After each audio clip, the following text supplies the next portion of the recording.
Every few years, most organisations will refresh their strategies, or perhaps throw out the old one altogether and start all again.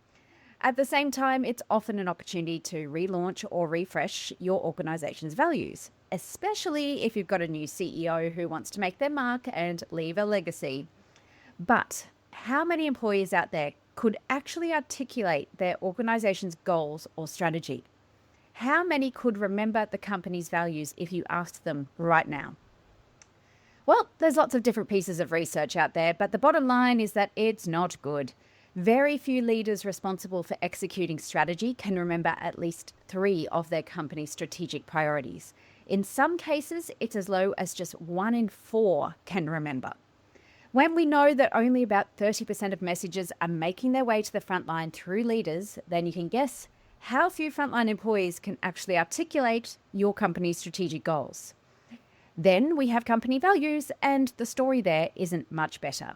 Up to 41% of employees are not able to remember their company's values. A Gallup study went further and found only 23% of US employees strongly agreed they could apply their organization's values to their work every day. So realistically, less than a quarter. And only 27% strongly agreed they believed in those values. And why is remembering strategic goals and values important? Because it has a direct impact on the company's success in terms of engagement and the bottom line. Studies have found that when employees can clearly articulate, understand, and identify with their organization's strategic goals, they are much more likely to take actions that help the organization succeed. Knowing and understanding values also has an impact. One study found that in toxic cultures, employees are 3 times more likely to say they can't remember the organization's values compared with employees who say their organization has a healthy culture.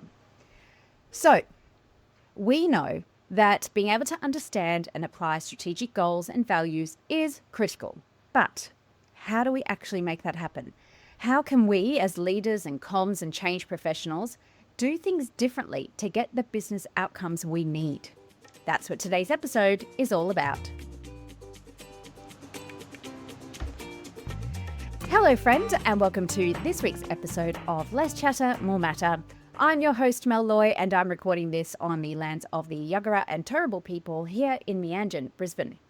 And like I said in the intro, today is all about effectively communicating your organisation's strategic goals and values.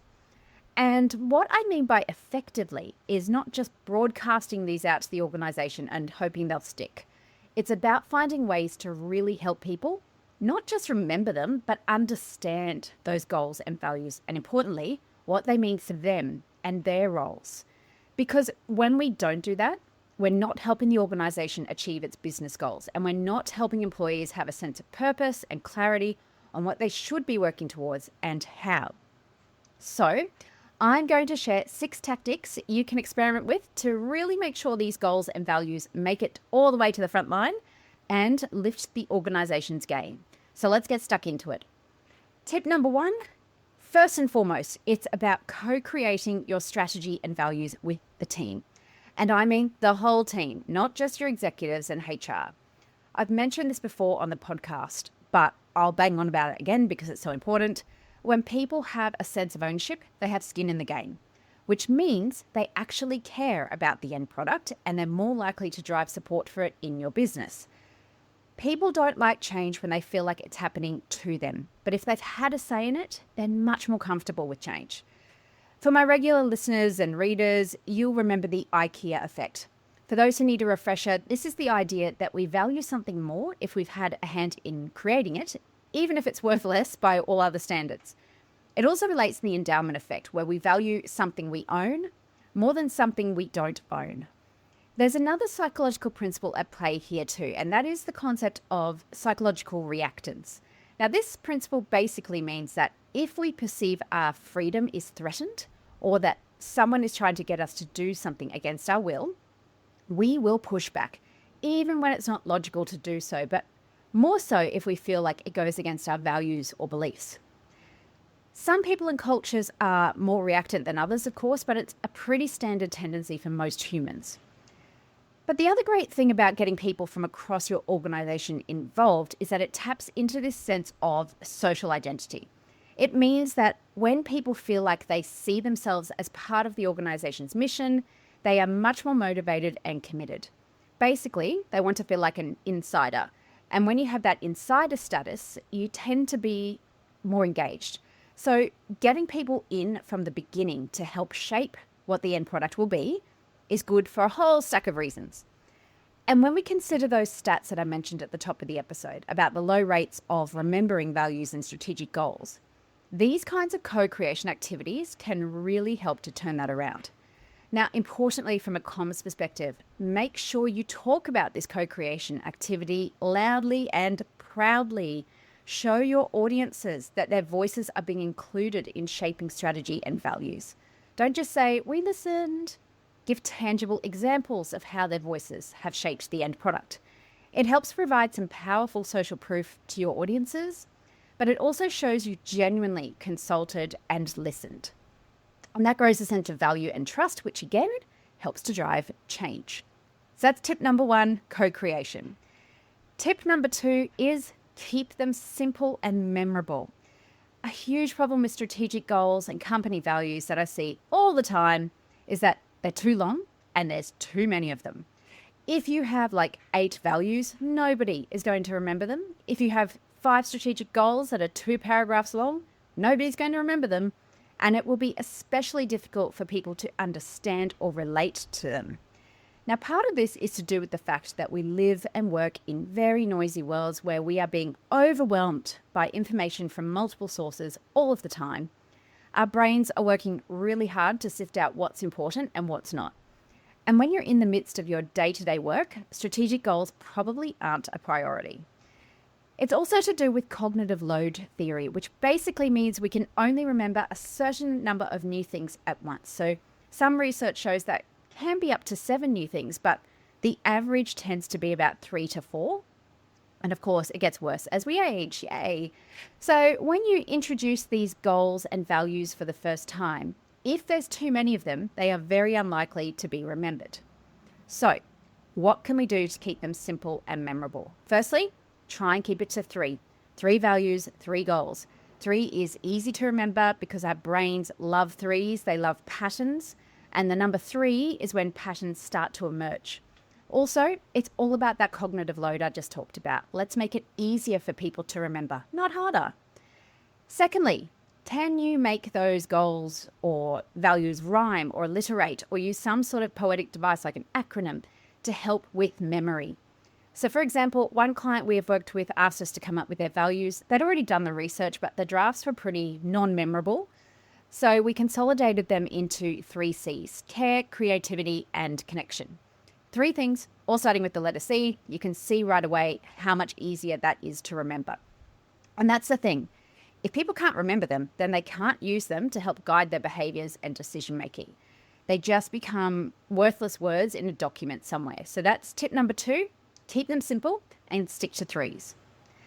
Tip number 3, go right to the source. We've talked about this on the podcast a few times, so I won't wax lyrical here, but we cannot rely on the traditional communication cascade. It is broken.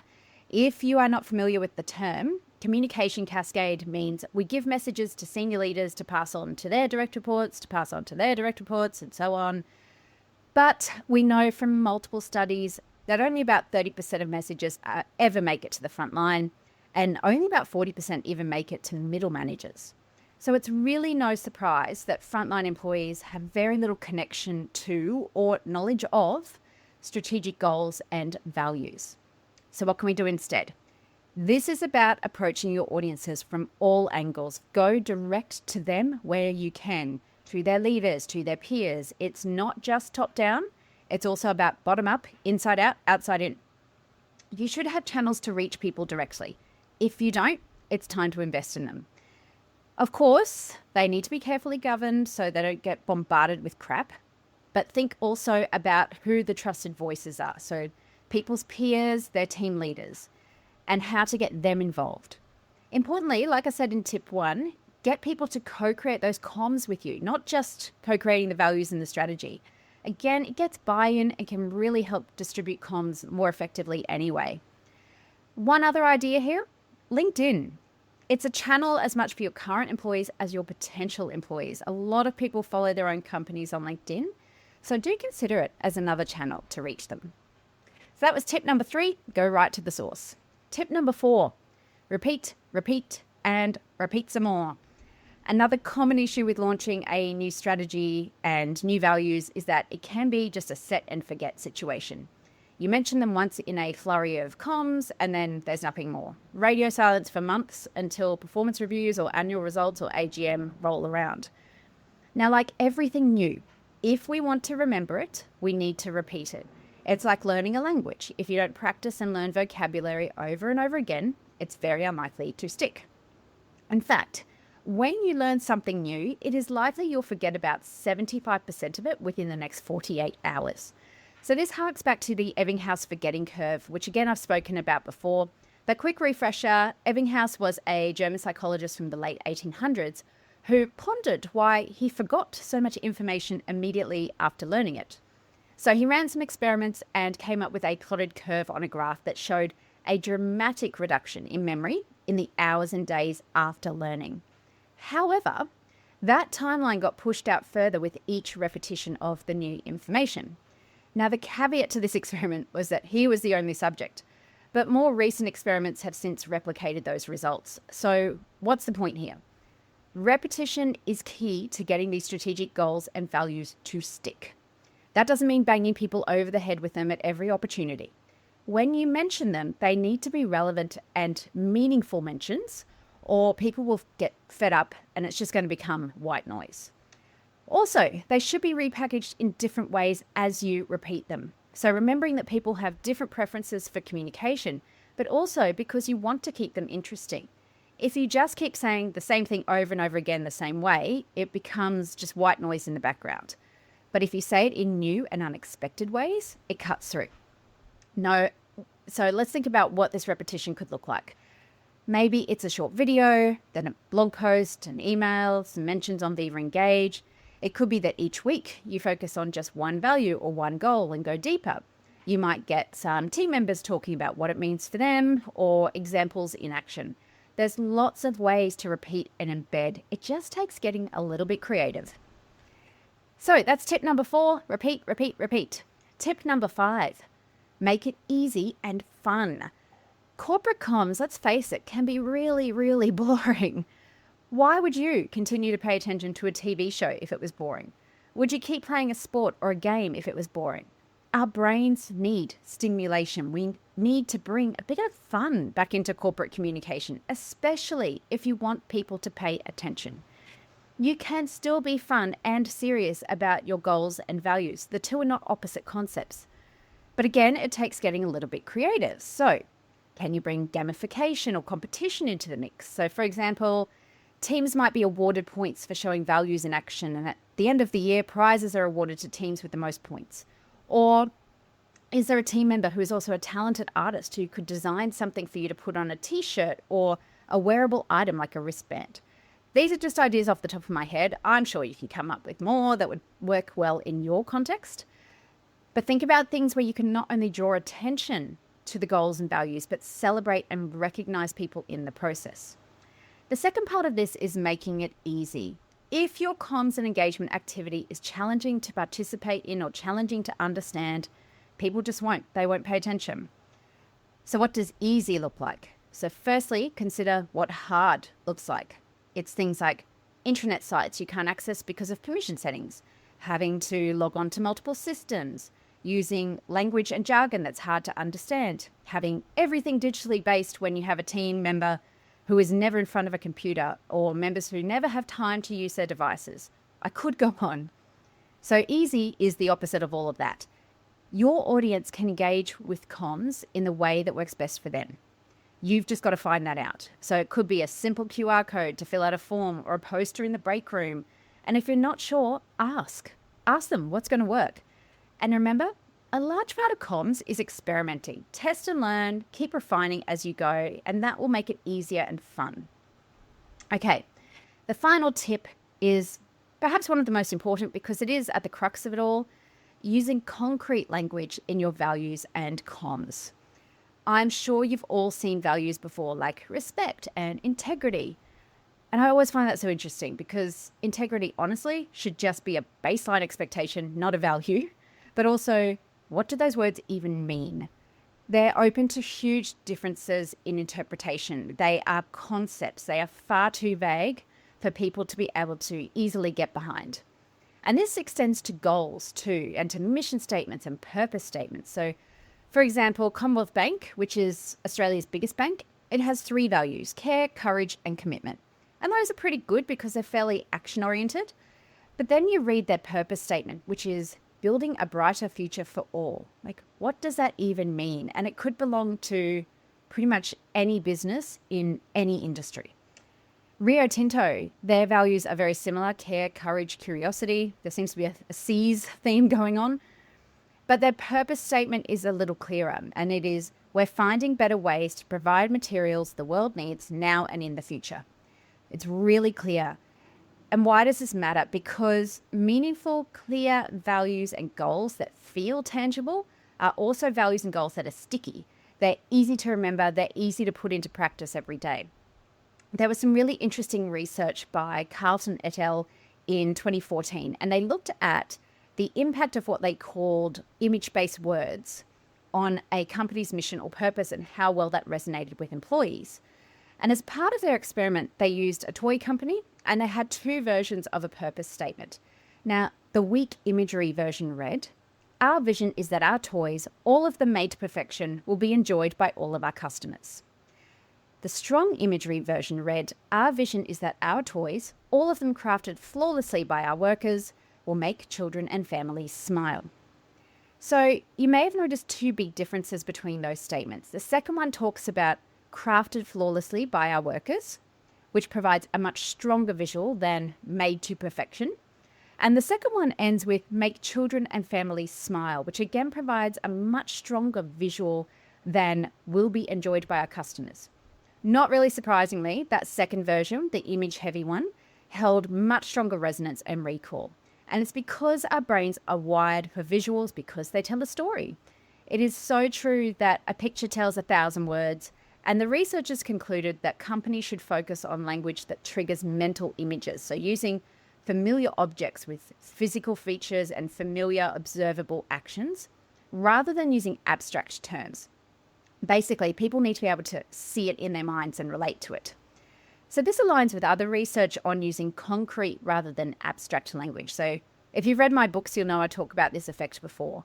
Jonah Berger, who is the author of a lot of books, but the author of Magic Words in particular, he and his colleagues have run a number of experiments on concrete versus abstract language. And they found that using concrete terms and language results in better customer satisfaction, improved recall, and it makes messages easier to understand. They also found that concrete language, interestingly, helps prisoners in their parole applications. When they apologize and give more concrete explanations for their actions, they are more likely to be granted parole. So, as a comms pro or change pro, if you have any input into the creation of the strategic goals, the purpose, the mission, the values, etc., think about offering advice on making these statements more visual and concrete. It's not only going to be much more memorable for your audiences, but it's also going to make it much easier for leaders to explain them as well. Now, before we close out this episode, there's one other thing I want to mention, and that is that while comms has an important role to play in helping to embed strategic goals and values, leadership behavior matters most. Everything they do that sends a message is a form of communication. They need to make these goals and values meaningful for their teams. And that translation is a critical skill as a leader. They also need to walk the talk. If your values are talking about care, but a leader is bullying people or talking badly about other people in the open, then it sends a signal that they don't really care and that your values are just lip service, especially if they're not held accountable to them. You cannot comms away poor leadership in these situations. Okay, folks, it is time for your episode recap. So today I shared 6 tips on how to communicate your company's strategic goals and values more effectively. And they were, number 1, co-create. Get people from throughout the business to get involved in developing your strategic goals and values. And consultants can do a great work in gathering the evidence, but the words themselves need to be driven by your people so they have skin in the game. And then talk about their involvement. Tip number 2, keep them simple and memorable.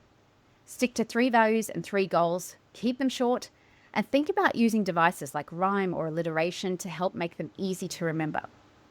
Tip number 3, go right to the source. Don't rely on the communication cascade. Reach people where they're at in ways that work for them. Tip number 4, repeat, repeat, repeat. It is the best way to embed new ideas, but do it in interesting ways and repackage it for different preferences so it doesn't just become white noise in the background. Tip number 5, make it easy and fun. Get away from the old boring corporate ways of communicating and think more creatively. Bring fun back into it. It'll make it more memorable. People will be more likely to pay attention and you'll probably get more satisfaction out of it too. And tip number 6, use concrete, image-friendly language. Steer away from the vague, abstract ideas and terms and instead use language that people can visualize and relate to. All right, folks, that's all for today's episode. Hopefully that gave you some ideas to try. I'd also love to hear if you've done anything differently when embedding strategy and values and what's worked, what hasn't. So please get in touch. As always, I love having a chat. Now, just want to forewarn you, or maybe foreshadow, or maybe excite you about the fact that as of next year, we are going to be changing the podcast just a little bit. Still delivering, but in a slightly different way. So we'll share more about that once we are able to talk in more concrete and less abstract terms. But in the meantime, if there's any subjects you would love us to cover or any people you think, you should interview this person, get in touch. This is the People Show. We deliver what you need and want. In the meantime, keep doing amazing things and bye for now.